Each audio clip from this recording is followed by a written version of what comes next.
పశ్చిమ మధ్య బంగాళాఖాతంలో ఏర్పడిన అల్పపీడనం రేపటికి వాయుగుండంగా బలపడనుందని ఐఎండీ తెలిపింది. ఈ నెల 19న దక్షిణ ఒడిశా, ఉత్తరాంధ్ర దగ్గర తీరం దాటే అవకాశం ఉందని అంచనా వేస్తోంది.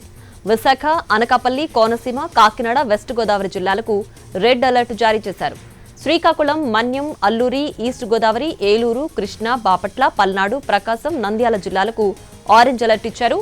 కర్నూలు, అనంతపురం, వైఎస్ కడప, నెల్లూరు, తిరుపతి, చిత్తూరు జిల్లాలకు ఎల్లో అలర్ట్ జారీ చేశారు.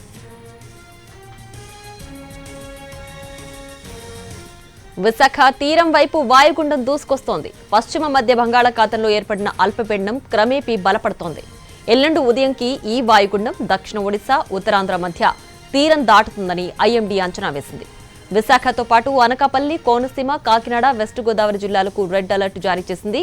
మిగిలిన జిల్లాలకు ఆరెంజ్, ఎల్లో హెచ్చరికలున్నాయి. వాయుగుండంపై లేటెస్ట్ అప్డేట్స్ మా ప్రతినిధి రవిచంద్ర అందిస్తారు. ఆంధ్రప్రదేశ్ తీరానికి వాయుగుండం ముప్పు పొంచుకొస్తోంది. పశ్చిమ మధ్య బంగాళాఖాతంలో ఏర్పడ్డ అల్పపీడనం క్రమేపీ వాయుగుండంగా మారుతుందని భారత వాతావరణ శాఖ అంచనా వేసింది. ప్రస్తుతం మన దగ్గర విశాఖ తుఫాను హెచ్చరికల కేంద్రం సీనియర్ అధికారి జగన్నాథ్ కుమార్ ఉన్నారు. ఇప్పటికే భారీ వర్షాలు కుమ్మేస్తుండగా మరో 5 రోజుల పాటు ఈ ఉధృతి కొనసాగే అవకాశం కనిపిస్తోంది.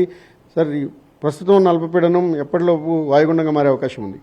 రాబోయే 24 గంటల్లో పశ్చిమ మధ్య బంగాళాఖాతం మరియు దానికి ఆనుకున్న వాయువ్య బంగాళాఖాతంలో ఉన్న అల్పపీడనం పశ్చిమ వాయువ్య దిశలో పయనించి ఈ 24 గంటల్లో వాయుగుండంగా పరిణమించే అవకాశం ఉంది. అది కేంద్రీకృతమైన తరువాత పశ్చిమ మధ్య బంగాళాఖాతం నుండి పశ్చిమ వాయువ్య దిశలో పయనించి దక్షిణ ఒడిశా మరియు ఉత్తర కోస్తా ఆంధ్రప్రదేశ్ మీదుగా తీరాన్ని తాకే అవకాశం 19వ తేదీ ఉదయానికి ఉన్నది. ఇప్పుడు ఈ అల్పపీడన వ్యవస్థతో పాటుగా తూర్పు పడమర ఉపరితల ద్రోణి మధ్య బంగాళాఖాతం నుంచి ఈశాన్య అరేబియా సముద్రం వరకు 1.5 నుంచి 5.8 కిలోమీటర్ల ఎత్తు వరకు వ్యాపించి ఉన్నది. కోస్తా జిల్లాల్లో ఈ రోజు మొదటి రోజు ముఖ్యంగా విశాఖపట్నం, అనకాపల్లి, కాకినాడ, కోనసీమ, పశ్చిమ గోదావరి జిల్లాల్లో 1-2 చోట్ల అత్యంత భారీ వర్షపాతం నమోదయ్యే అవకాశం ఉంది. ఇక మిగిలిన కోస్తా ప్రాంతాలైన శ్రీకాకుళం, పార్వతీపురం మన్యం, విజయనగరం, అల్లూరి సీతారామరాజు, తూర్పుగోదావరి, ఏలూరు, కృష్ణా, ఎన్టీఆర్, బాపట్ల, గుంటూరు, పల్నాడు, ప్రకాశం జిల్లాలతో పాటు రాయలసీమ జిల్లా అయిన నంద్యాలలో 1-2 చోట్ల భారీ నుంచి అతి భారీ వర్షపాతం రాబోయే 24 గంటల్లో పడే అవకాశం ఉంది.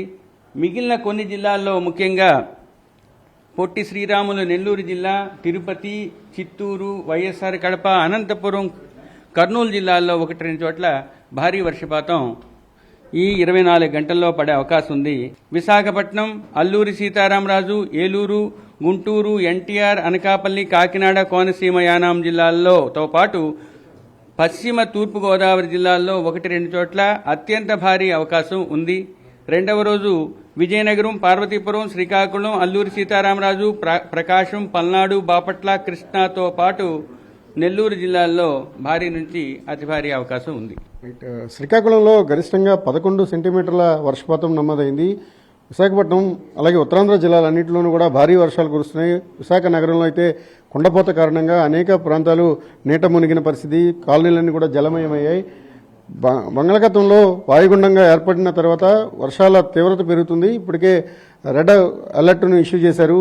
ప్రధానంగా కోస్తా జిల్లాలన్నింటిలోనూ కూడా మరో 2 నుంచి 3 రోజుల పాటు ఈ వర్షాల ఉధృతి పెరుగుతుందని భారత వాతావరణ శాఖ అంచనా వేస్తోంది. ఇక తీరం వెంబడి బలమైన ఎదురుగాలు వీస్తున్నాయి. అన్ని ప్రధాన పోర్టులలోనూ 3వ నెంబరు ప్రమాద హెచ్చరికలను కొనసాగిస్తూ ఆదేశాలు జారీ అయ్యాయి. ప్రజలు పూర్తి స్థాయిలో అప్రమత్తంగా ఉండమని సూచనలు అయితే ఐఎండీ ఇస్తోంది. కెమెరామెన్ రవితో రవిచంద్రన్, టీవీ, విశాఖపట్నం.